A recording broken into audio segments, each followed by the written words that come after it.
So I actually think it might be a good icebreaker to have a little conversation with Bill, who I've known for some time. Bill, why don't you do a little intro on who you are and Sure. what your whole interest is in this topic? Well, as John said, my name is Bill Fitzgerald. I'm the CEO of Fitzdrake Search. We are an executive search firm, as you can see in the chat, located in Virginia.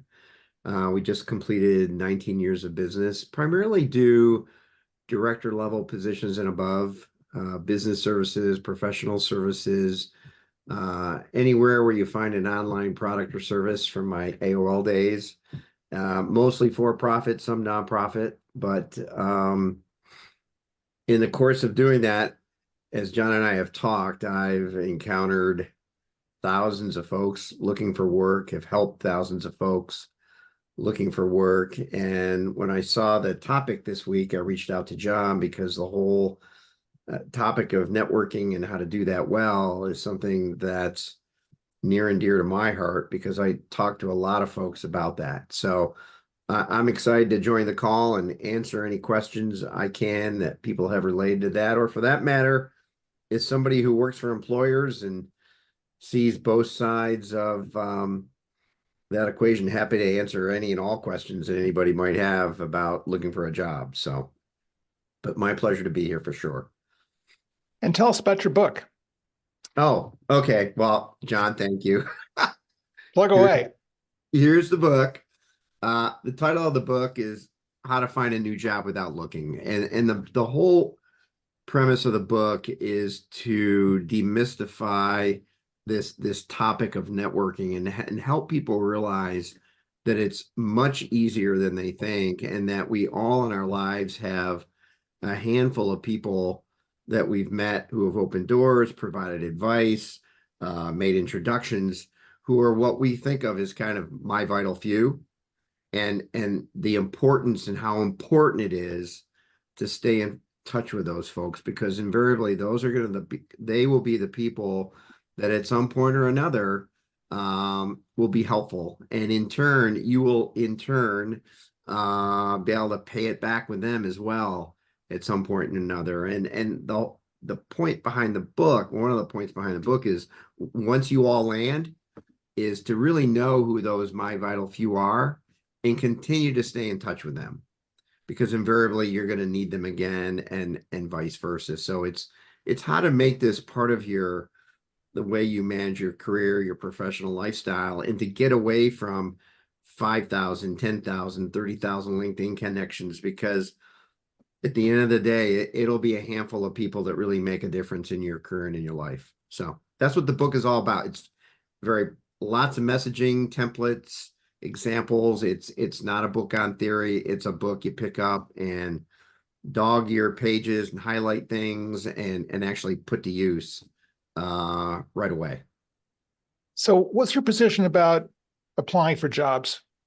Should you stop applying for jobs? Should you what's the ratio between focusing on your network and focusing on your job applications? Honestly, I mean, when I talk to folks, and some of this ties to this other product that we have that's out there that's free to use, is, I think you could spend one day a week looking on job boards, and we'll talk about how to apply to those, but maybe one day a week working on job boards, but the rest of the time should be spent trying to connect, trying to have conversations, doing that networking aspect of the job search, because that invariably is what's going to lead to the next opportunity. When it comes to applying for jobs, John, I tell people, don't apply to jobs.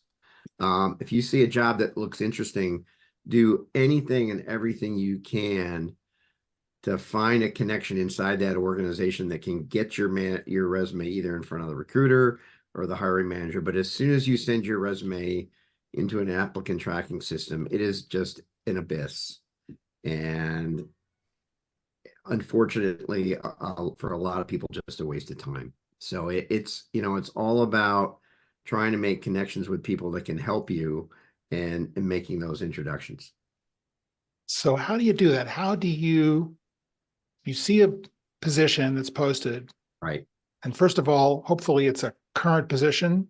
It's a real position. It's Well, not some kind of, false flag that the yeah. recruiters are putting Yeah. up. So let's just assume there's good faith there and you're kind of in on Yep. the process early. You see this on LinkedIn. You didn't see it last week. And you know of this company.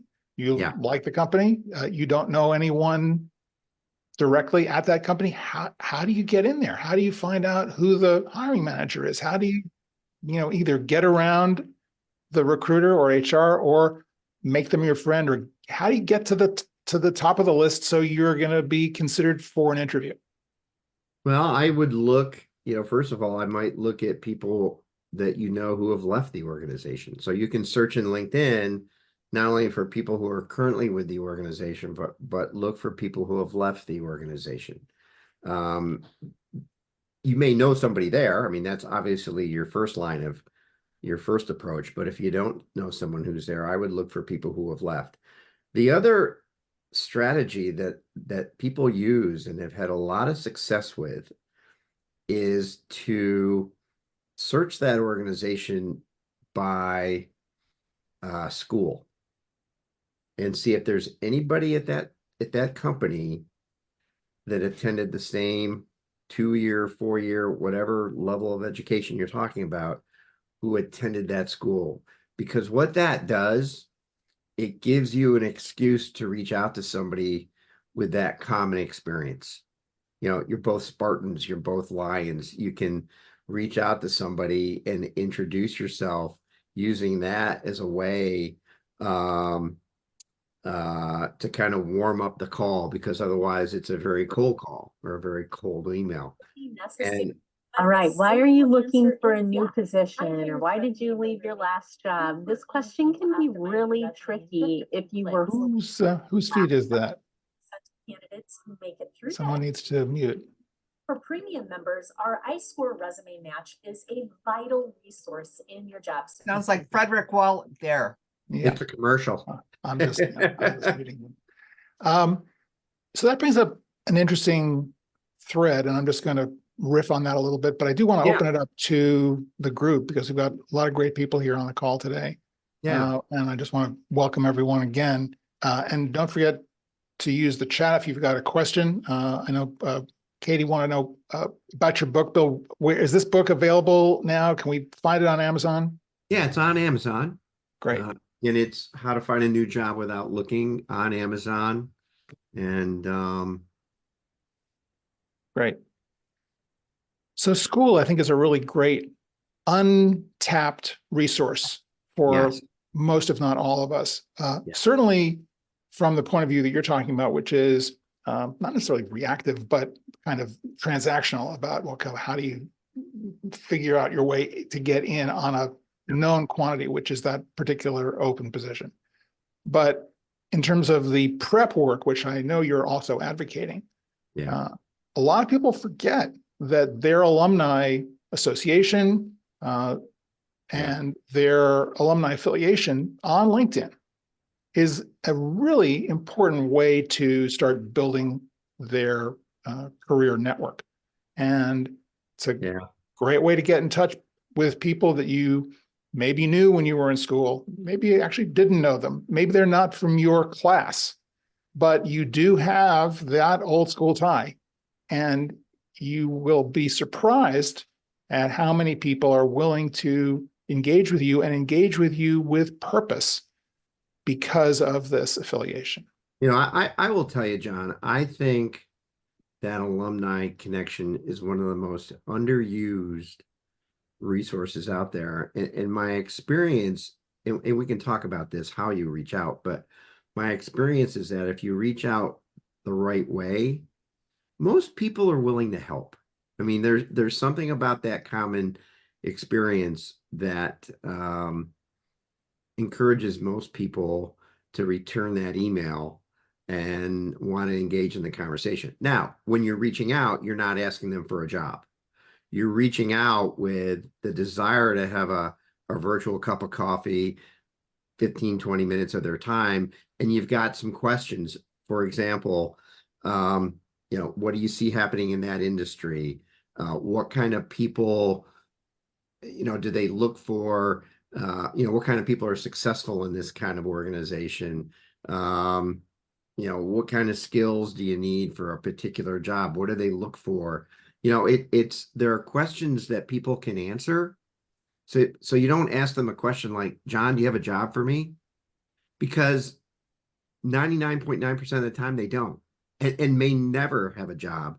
And to your point earlier, it doesn't matter if they're in the same year. You may have graduated in 92 and they may have graduated in 78. It doesn't matter. It's that common experience that you're leveraging. And again, I'm not surprised. I mean, I'm just aware over and over how much people appreciate being contacted and how generous they are with their time. And once you get that phone call and you have a good conversation because you're prepared for it, you've given them some questions to think about, what you're hoping for is they'll say, hey, John, I'd be happy to share your resume with so-and-so. That'd be wonderful. Let me send that to you. So yeah, you've got to be prepared. You can't put them on the spot, but boy, I tell you, when you're trying to get in that back door, that is a really good way to do it. And if you're looking at a really large organization, there's a good chance there'll be somebody there who attended the same school you did. But again, beyond that, it's look at people who have left, who's left that company that you may know that could get you introduced to somebody there. And then beyond that, John, you take a shot. What's the job? As a director of marketing, probably reports somewhere into the CMO. Who's the CMO? And you send that, that email, that message through LinkedIn directly to that person and try to make the connection. I would do all of those things before I would send my resume to an applicant tracking system. Yep. Great advice. And you never know. You never know who's going to Never do know. respond to you and your profile, which is another reason to have a really killer profile ready to go, because when someone clicks on your link and they don't see very much on your profile, they see very minimal details, it's not going to be as compelling for them to respond to you as if you have a relevant and fully completed profile. Yeah. One more question, and then I'm going to throw it open to the group about this sure. working question about making connections and trying to maintain and further a network, or really a community of, ideally a community of like-minded people. My line about this is a network will stand by and watch you fail, but a community will step in and help you succeed. So you really want to figure out who out there in your existing network is aligned with your purpose, with what you do, your values, professional goals, et cetera. But the question always comes up around networking is, okay, I've made the connection. How do I keep it going? Yeah. To your point, I don't want to be asking people for a job every time I contact them and say, hey, have you heard of anything? How do I keep this thing going without feeling like I'm annoying them? Yeah.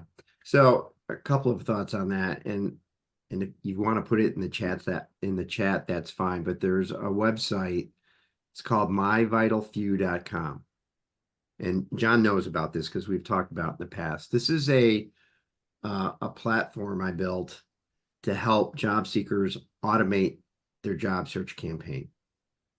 And as you're adding people to your My Vital Few, you're doing a couple of things. You're putting them in a category, maybe it's job search, maybe it's something else. And then you're indicating how often you want to reach out to that person. Is it every month, every 3 months, every 6 months? And you're going to do that through the course of your job search. And if you're doing it well, every Monday morning, you will wake up and you will have a message from My Vital Few that says, John, here are the 10 people this week you need to reach out to. At which point you can schedule them however you want to schedule them. But that's when I said 1 day on job boards and the rest of the week you're networking and you're talking to folks. You're going to fill your week with those kinds of conversations. You don't want to become a slave to LinkedIn. I mean, I hear over and over and over people spending 8 hours a day on LinkedIn, and it's just it's not the best way to spend your time. And then what happens when you land? You've got 50 people in your My Vital Few database. You go through that and you identify who are the 5 or 10 people, man, who really provided advice, were there for me, where we've kind of made a connection that I want to maintain. And you go in, maybe you adjust the frequency of how often you're going to reach out to those folks. But the beauty of that package is you no longer have to remember. I mean, this is not rocket science. You don't have to remember. The system will tell you, hey, Bill, it's time to reach out to John and say hello. And then I can click on the email or go to the website, and I can do that through My Vital Few, send them an email, give them a call, send them a text. But it's a way to stay in touch and say, and provide people an update. Hey, John, I've been here 3 months. It's going great. I'm learning this. I met some interesting people. Hey, by the way, is there anything I can do for you right now? Because I really appreciate Bingo. the help you provided me during my search. Hey, we're doing a lot with AI. Be happy to share with you what we're doing here if you think it's relevant. And it's that relationship building process that, and I talk about this in the book, because the people who do this the best, John, they never have to look for a job because the jobs find them. I mean, Exactly. that's the ultimate goal here, is to have such a robust network of people that care about you and care about your success, that when they hear about things, oh, Eileen might be really interested in this. I should let her know. And it's how you tap into that hidden job market, like these jobs, the jobs we work on. You're not going to find the jobs I work on posted. But you may want to hear about them. Yep. So that's how you accomplish that long term. It's Right. It's a lifestyle, John, as you know. It's something you just got to do on an ongoing basis. Yep. And the Every day. rewards are tremendous if you do it. Yeah. Thank you so much for this, Bill. This is great information. I'd like to open it up now to the group. Yeah. I'm seeing some faces and people that I've not talked to in quite a while. So welcome all of you. Who's got a question for Bill, or a situation that you're in that we can all help you sort through? John, Yes, Robert. just to carry on with what Bill had said in terms of keeping in touch with people and strengthening your network. One of the things that I've had success with in the past, within the industry in which I work, is to, we all have access to or get the daily newsletters or emails from things related to the businesses we're in. And what I was able to do, and it takes a certain rigor in terms of, you got to be consistent at it, is start to cull articles that you think people might be interested in, and say, who would like a copy of this? And then the one thing I was always very careful of is I would ask people, after you'd made some connection with them, if I come across something that I think might be of interest to you, is it okay if I send it to you? And so you're sort of asking permission, or you can send them one, and then as part of that sending, say, would you like to see others? And you need to be somewhat circumspect in terms of you can't bury people with stuff. We all get too much. But to be fairly, to be consistent about it, so that basically what you end up being seen as is a resource within the industry. You're somebody who seems to be in the know. One of the places you can find a place to look for these articles or things to send people, there's a site, and I hadn't used it for many years, and I looked at it again. It's still up and live, called Scoopit, COOP.IT, Scoopit. And basically it's like Google search, or Google, the one where Google search will do it. Google Alerts. Google Alerts. Thank you. I couldn't think of it. It's like Google Alerts, but sort of on steroids. You put in your keywords, and Scoopit will give you, on a daily, weekly, you get to pick the interval. It's free. A synopsis of everything that's sort of related to that topic. So if you pick the right keywords, suddenly, I looked this morning, I had 133 suggestions. And so you take 15 minutes or a minute or 5 minutes to skim through them, 99.8% of them are of no value whatsoever. But there might be one, and all you need is one. And then you can either send the link to somebody, or sometimes what I would do is cut and paste it and clean it up from a format standpoint. So it's coming to them as a PDF, a little clean. You have to make sure you give credit to whoever it is. But basically, sending people information that they might find of interest that they might not come across within the industry that you're looking. Great tip. Great idea. Another source is a site called Feedly, F-E-E-D-L-Y. They have a free plan, paid plans, very powerful search engine that feeds articles as well. There's a service called Pocket, as well as a service called Readwise that has a reader app that does a lot of this content consolidation and search. So great resources out there for people to aggregate information. Thanks for that, Bob. I wanted to go back to a question that Stevie put in the chat for Bill and for all of us. It seems as though each time I connect with someone through an alumni network or a former colleague that has a tie with the target company, they basically end up just submitting a referral that takes you to going to apply online anyway. And that certainly is something that might come of that. I would think Bill would agree with me in saying that you want to be persistent here. You don't want to take that first circumvention as the end of it. There are other people, there are other ways, and you certainly may keep that actual application in mind, but I would keep trying for more resources, and this may not be the company that you wind up at. I mean, there are going to be other positions. So, Bill, you have thoughts on this as well? Well, I mean, you could get both responses. I mean, some people will say, let me send me your resume and I'll forward it on to the hiring manager. Other people may just say, send it and I'll plug it into our applicant tracking system. And, you obviously want the former. The latter might get maybe more attention because it's coming from an internal employee.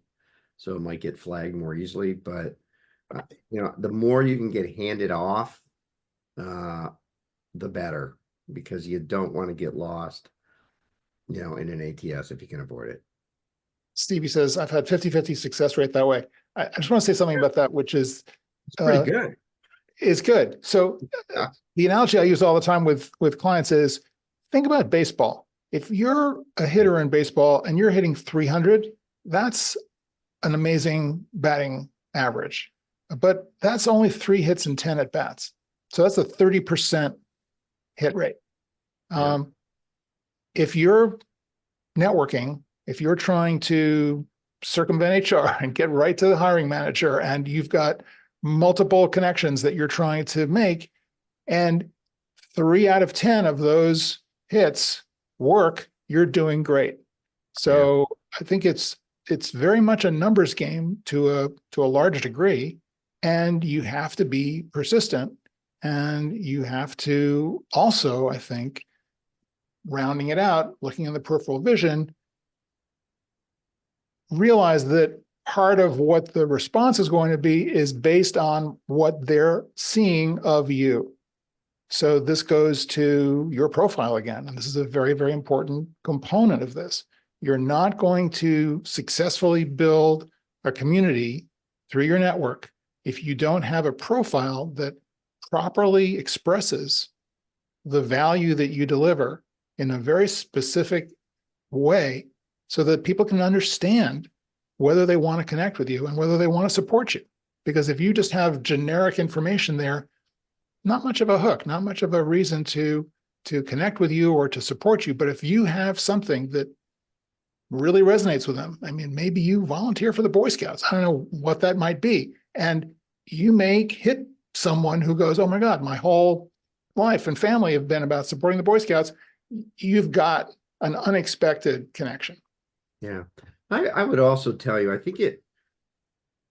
sometimes you take what you can get in terms of making a connection, but if you can connect with a director level person, a vice president level person who's got that alumni connection, they are going to be in a better they are going to be in a better position of knowing what's available now, and a better picture in a better position of knowing what's going to be available in the future.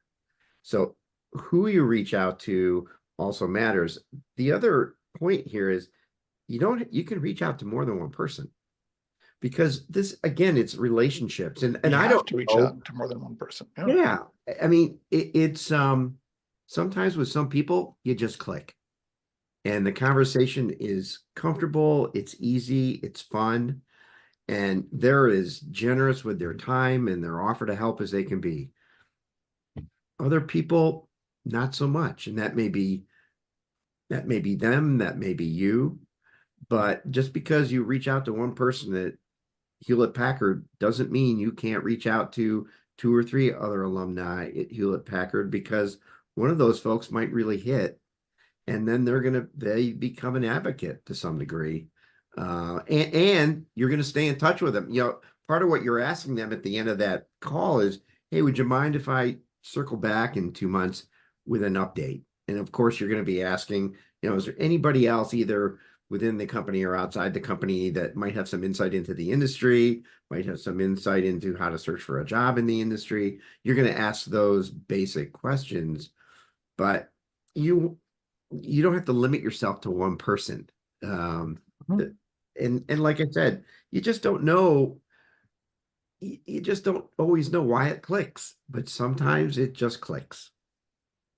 And remember that in sales, it takes something like 7 touches to get to the sale. So if someone blows you off the first time, you've got another 6 opportunities, not all at once, not all in the next week, to keep coming back, to be persistent, to feed them information, to ask a question, to make a referral, to talk about an event, where you can, little by little, wear them down. Yeah. And at some point, they may turn around and say, I'm really sorry I haven't been some more responsive. I think I really get where you're coming from. You're a sincere person. You love what you do. And I had a thought about you the other day, and here's what it is. And here's the referral. Here's the tip, whatever. So be persistent. Yeah. And that's, again, it goes back to your initial question, John, which is, don't spend 5 days a week on LinkedIn. I mean, you just can only spend so much time on a job board. Use your time making these connections, building these relationships, because ultimately they are going to be what makes a difference. Yeah. Hey, Deanne, thank you for your comment. I'd like to invite you to share a little bit more about your experience and the value of weak ties as you have experienced it. Oh, thanks, John. Yes, I just this is the second time I've been laid off in a number of years, but I learned a lot the first time, which I didn't know. And it's interesting how people that you think are going to help you don't help you, and the people that you don't know help you. So I Isn't that also, wild? Yeah. it's just like a phenomenon that it just like struck me like in the head, like what is going on here? Especially back when I lost my job in the financial crash, that was a big blow to me. And I had a lot of connections, a lot of clients, people I thought were going to help me, and they just weren't there. Yeah. I don't know why that is. I know there's been books written about it, but I finally got a job through a person that I never met. It was like my brother would go into a coffee shop every day after his gym, and there was a lady there that they would meet at the same time. They started talking, and he told her my story. She said, have her call me. I never met this woman. And it's just, it was just amazing to me. She was very, very helpful. And I just kind of learned you have to grow a very thick skin, like I said in the chat, because it's tough. I mean, it's not an easy thing to go through. And there's so many emotions and roller coasters. And I also learned, like Bill and you're saying, John, the ATS system is just a black hole, basically. You're wasting your time. It's a big waste of time. People think, oh, I applied, you see these stories on LinkedIn. I applied to 700 jobs and nothing's happening. Well, no, nothing's gonna happen. That's right. Yeah, I Comes mean, back down to the profile, to the relationships, to the persistence, the the resilience. It's just harder. I've been trying to grow my network a little, more now. I think, some people have moved. We all have stories about our networks. I've been trying to go to more virtual coffees, in-person networking, a couple women's networking groups here in Chicago that I've gone to, Yep. that I've made some connections with. Yep. Volunteering is great. Yeah. Professional associations, any opportunity that you have to engage with people where it's kind of about your industry and your field, but it's not about a job specifically. Yeah. It gives them And, a kind of, this idea of kind of a perpendicular angle on the relationship as opposed to this direct, I need a job. When they're kind of off on the side, it's a little bit easier for them to relate to you. And I think this goes back to your initial point about the people you expect are going to help you, your colleagues, your friends, all that are kind of gone because it's very uncomfortable for them. Right. It's a lot easier for a stranger, as you discovered, to help you because there's no baggage there, there's no expectation. Whereas your friends are feeling your pain, they're also feeling their own sense of, oh my God, this could happen to me. A lot of stuff comes up around this. And particularly if you've been in a company for many years and you're leaving the company, all of these friends that you're leaving behind, I'm sorry to say, they are no longer your friends, or they're not going to be your friends for quite a while. They may circle back at some point after you've landed and kind of go, hey, I see you landed. And basically the message is, it's okay for us to resume the friendship now. Yeah. But until then, they are locked in this conflict between their kind of loyalty or perceived loyalty to the place of employment versus you being on the outside. Now they don't know how to process this. Exactly. You're so right, John. And it's like almost like you have a disease, you have unemploymentitis. Yes. It's like they don't want to be near you because it's just. I just want to make a point here for you and for everyone, which is that it's not about you, right? And I know you hear this, don't take it personally, don't take it personally. Don't take it personally. It feels personal. It always feels personal. And even in a mass layoff where 1,000 people are being let go and you're one of them, someone's still staying, right? There's someone in the next office or down the hall who's staying, and why you and not them? So it always feels personal, but it's not. It's not personal in the sense that it's not really a reflection on your value and on your skill set. That's still intact. You're still the same person, the same professional that you were yesterday. So just try to remember that. And that contributes, I think, to the resilience when you think, okay, it's down to me, down to what I know I do well, and double down on that. Yeah. Thank you. That means so much. And it's so true. I feel now that I'm over a certain age, a mature worker, let's say. I know you've talked a lot about it, John. That's a whole nother layer now that I'm trying to figure out. Right. What I did before corporate America is not going to be who I am now. I mean, it's just, trying to figure that whole path out. You are more than your resume, right? Yeah.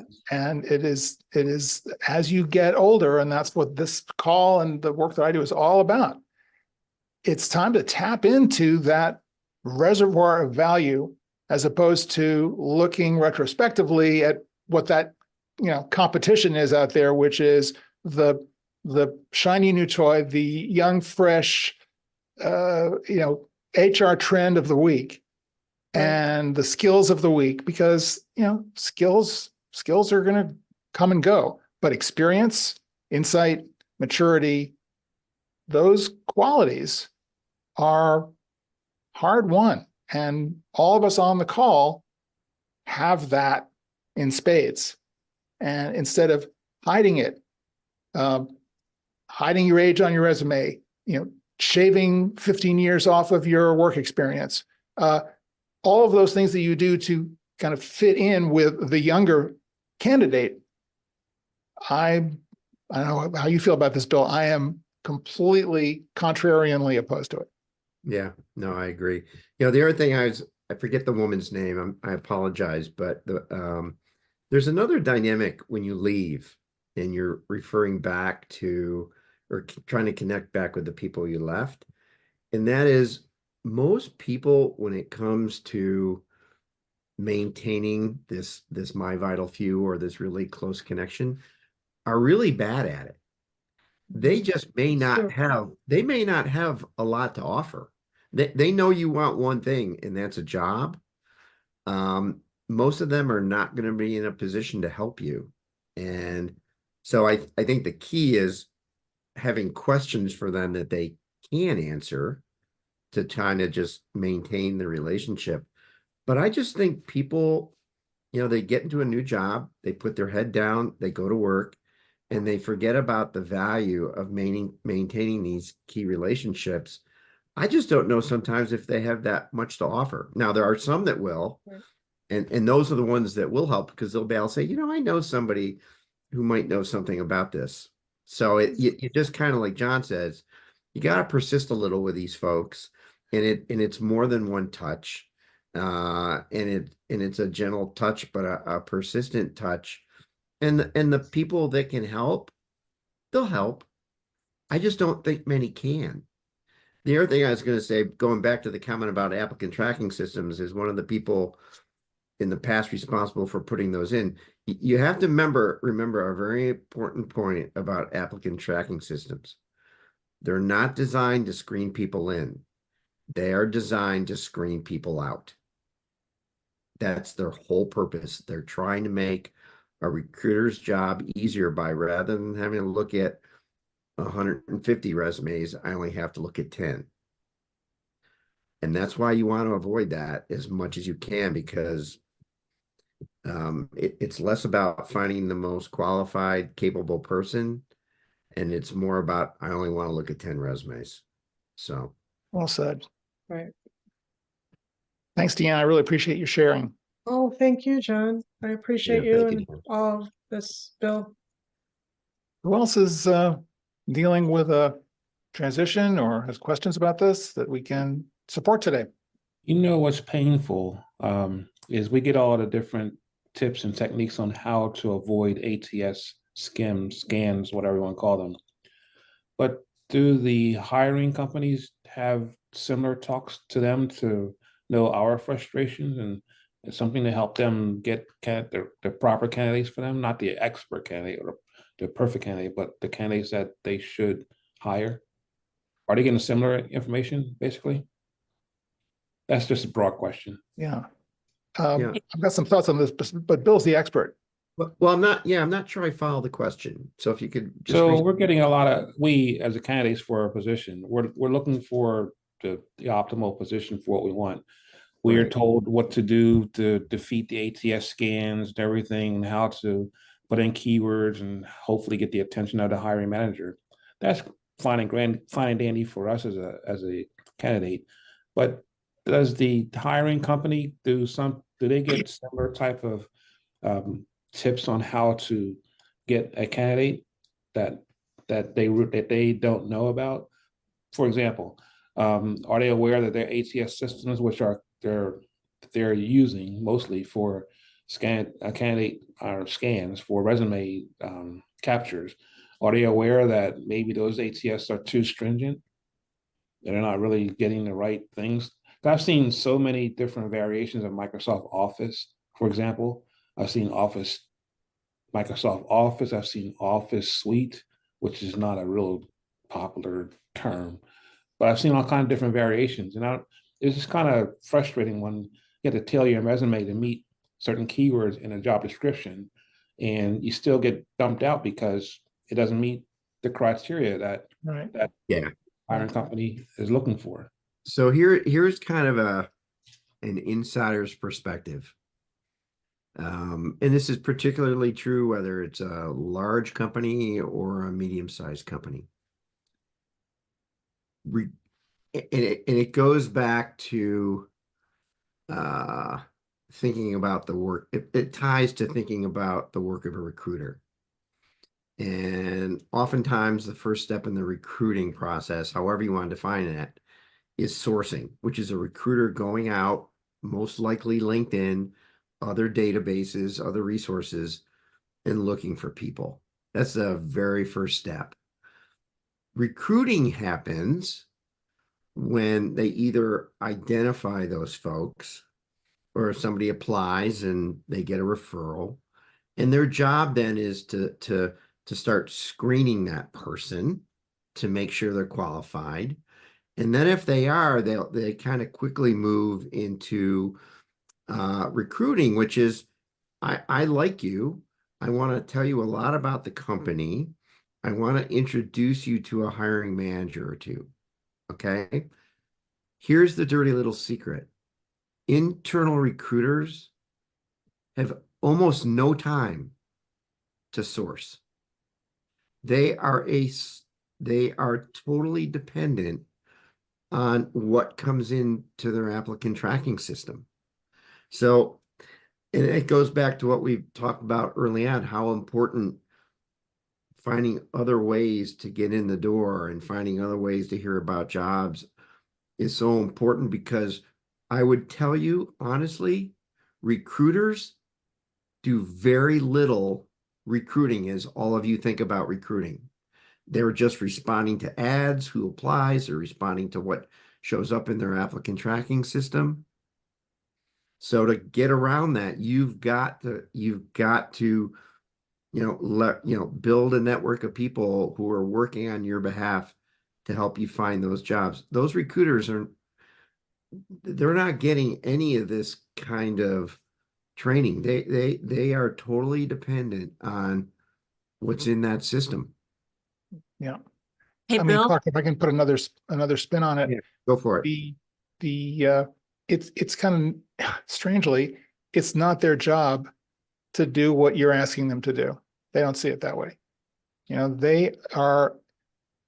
good recruiter is caught between a rock and a hard place. They've got a hiring manager or a company they're working for that is giving them a job description that they're trying to hire for. That job description may or may not accurately describe what that job is about or what the hiring manager really wants or really needs in that job description, which may make it very difficult for the recruiter to bring in the right candidates. So it's a little bit of a whack-a-mole situation. On the other side, what's the average number of job applications for a given job? 200 in the first 60 minutes after being posted, something crazy like that. Yeah. So you've got a lot of unqualified candidates just spraying their resumes and applications across the internet and landing on desks, inboxes, which is why the ATS is necessary to screen out people. Yeah. But it's not a system designed to find good people. And that's why the system is broken.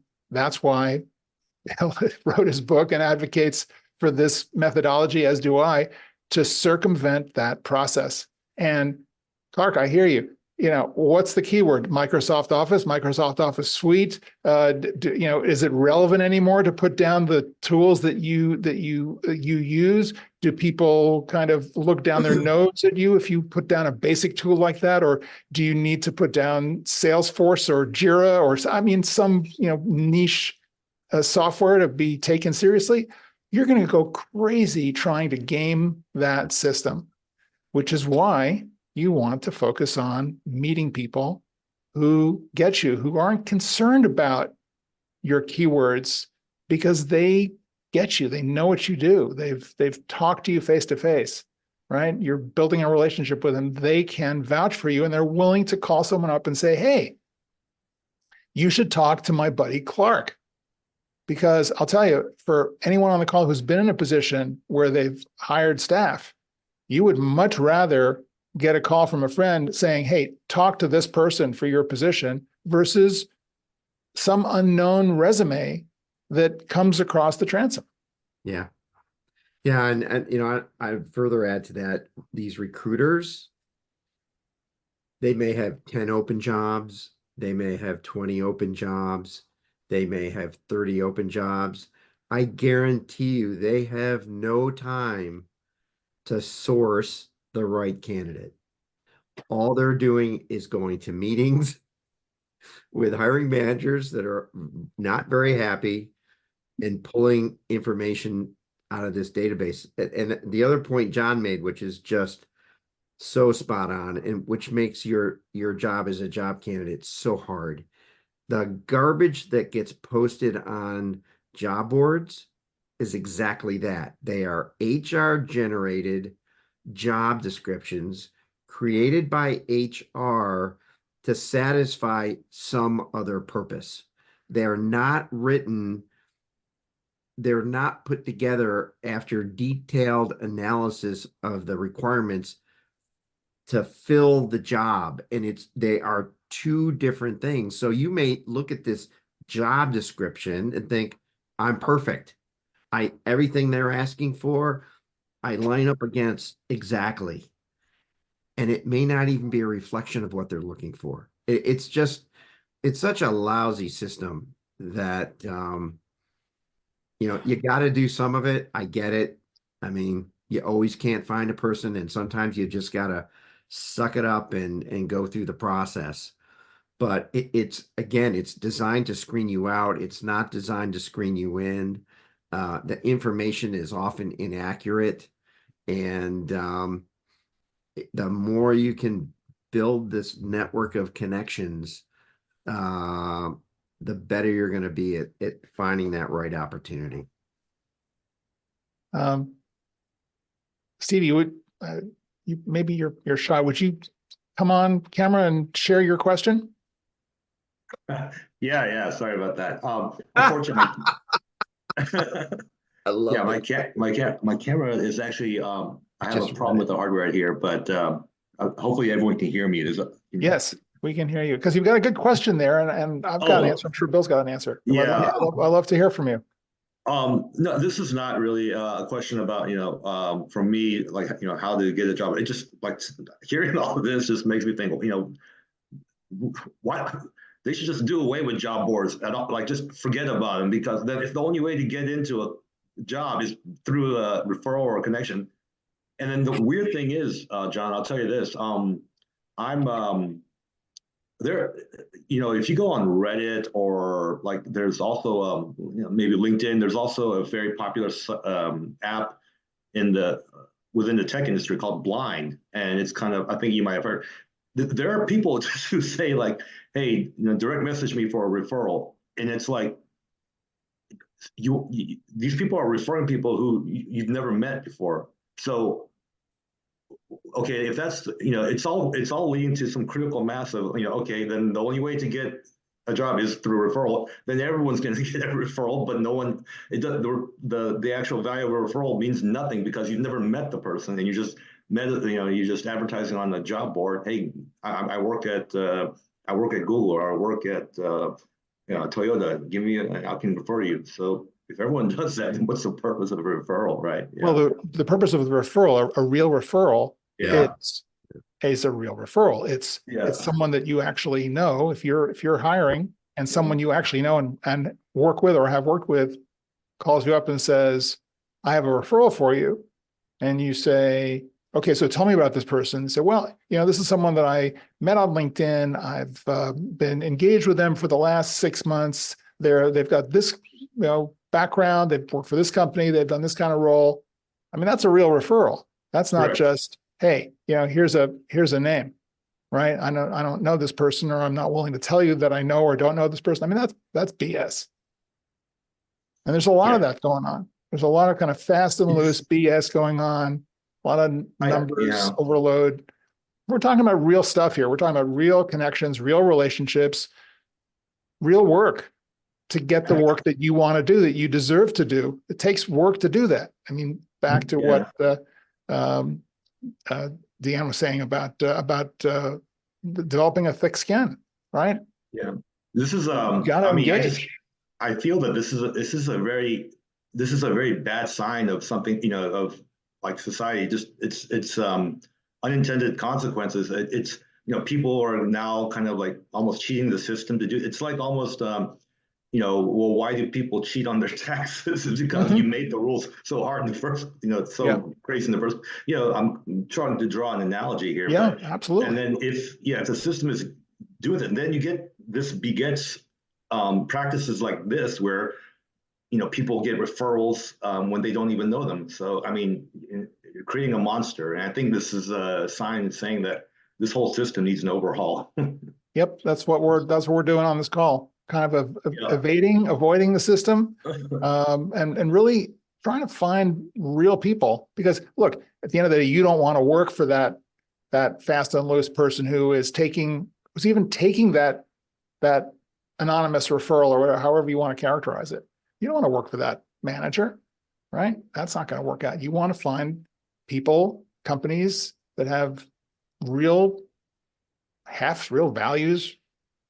And the only way to do that is to follow what Bill talks about, what I talked about, and represent yourself accurately and completely so that other people can understand what you do and share it. Yeah. Caroline, always good to see you. Hi, John and everyone. Great to be here.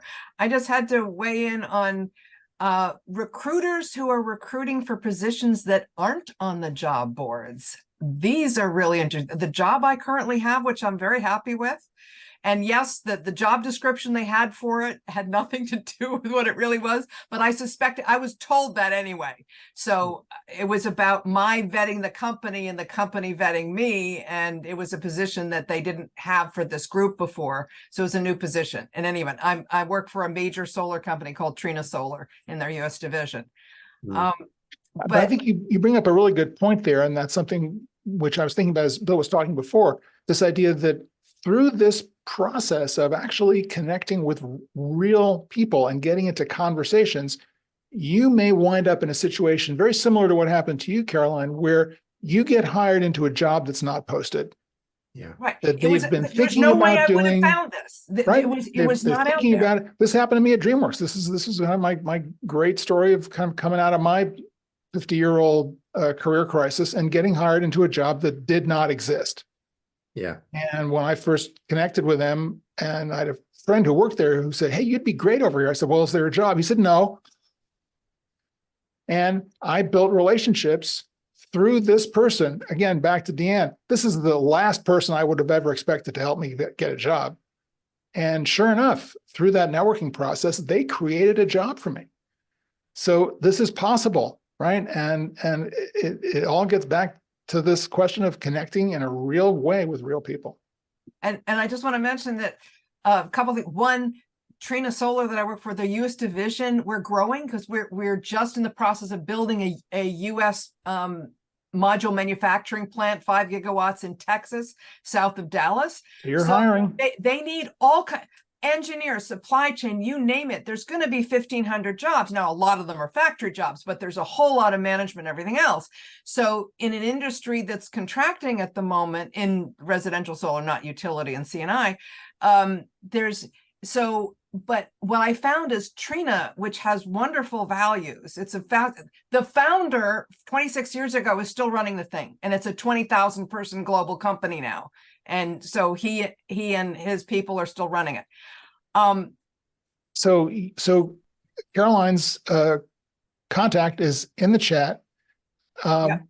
You may know someone who could be a candidate for one of these positions. Yeah. And I let's don't do a even know little what bit the of positions are, in-depth networking on this call. Yeah. I mean, I know, again, they're growing. And even in areas where certain things are not, this company takes the long view. So they're in it for the long haul, which is how cool is that? And the US team is there's only 80 of us in the US team. So it's a small group in this. That's the future, right?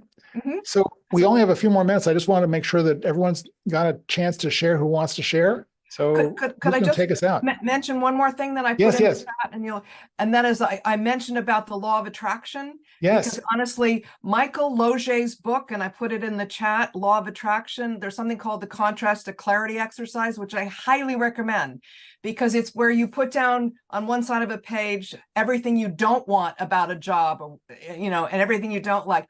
The whole thing, the people, the relationships, the organization, anything, as well as a pay and everything Great. else. We'll Then check it out. you put on the right side what you do want, and you focus on what it's what you're focusing on, and you focus on it. And that's one of the ways I attracted this job that I have now. Being intentional, really important. Thank So you. one final note before we go, I want to respect everyone's time. I appreciate everyone showing up and staying through the call. This has been great. And by the way, Kelly Voida, great to see you. See you. Um, No? yes. Oh, Oh, I was just going to add something that just a little and conversation. So I'm more in transition to something more independent, but I can so feel for what you're going through, those who have spoken about the ATS and things. But one of the first questions will be, have you already applied? And so just do it, get that in the system. It's going to be, because a lot of times that there's a whole parallel path for compliance, and then there's a whole parallel path to get the right talent in the job. And so really good point. take You'll eventually have to do it. You'll eventually have to do it, but don't make it your first step. Right. And Or your only step. Or your only step. Yeah. those recruiters, especially when hiring volumes are high, which is your best opportunity, they're more stressed than ever, and they're human beings too. So just to be, approaching it where I got to go through these steps, the real decision maker, somebody else, but I got to go through these steps. And the kinder you are, maybe the little bit more get. I'll just say their technology usually pretty well. It's pretty bad usually. Yeah. Look, I think you're right. I think, we've got to make it easy for them to make it easy for us. So by all means, I would, play along, but don't make that your strategy. Well said. Well, we are at just about at the top of the hour. I want to thank you all again. I want to wish you all happy holidays. We will be back with another call in January, a whole new crazy year. So I want to wish you all the best for the holidays and best of luck with your careers, and stay in touch. You can reach out to me at any point, and also reach out to Bill Fitzgerald and check in with him as well. And thank you very much for being here.